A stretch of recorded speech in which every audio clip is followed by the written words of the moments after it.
It's the month of March, so that means summer is approaching, almost here or definitely here, based on where you live in India.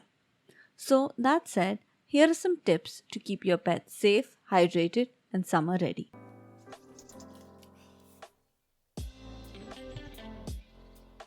Welcome to the Practical Pet Parenting Podcast, where science and research meets simplicity, practicality, and humor. Because we all know that pet parenting isn't just one thing. It's magical, beautiful, life-changing, frustrating, and overwhelming all at the same time. I'm Dr. Ashita Suresh, a vet, a mom, a dog mom, on the multiple species pet parenting journey just like so many of you. Join me as we cut through the noise, fear, and fluff and take pet parenting from overwhelming to, well, barely manageable.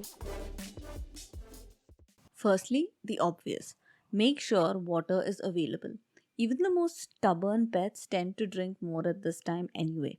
But also try to give it in different sources like water in their food, ice cubes, they can be water, they can be broth, curd, buttermilk, or even broth.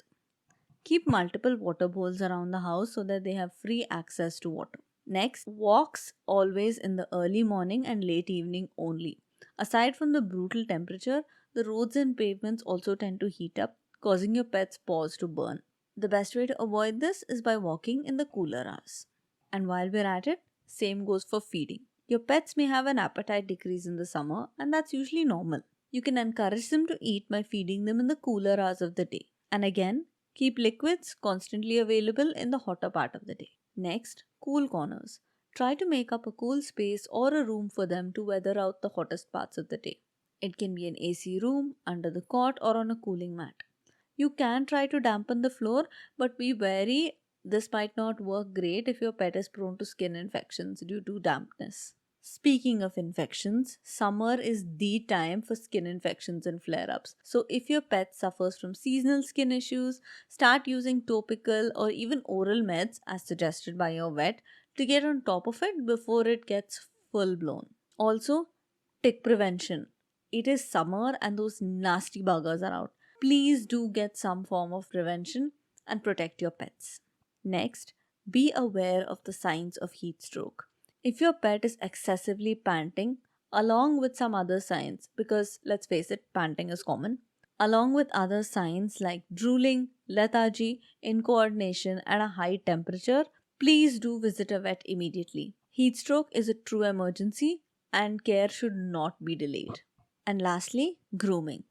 Unless medically advised, a zero trim is not the best thing for your long haired pets. A shorter cut or a small trim can definitely work, but you have to remember that fur also protects the skin from harsh heat and it's there for a reason. If you're bathing them more because of the heat, increase plain water baths and not the shampoo baths. And very important, make sure to dry them properly after to avoid infections due to moisture. Summer can be tough for us and for them, but there's plenty we can do to keep our pets happy and healthy, and with this list, you're sure to be prepared. Thank you so much for listening to the Practical Pet Parenting Podcast.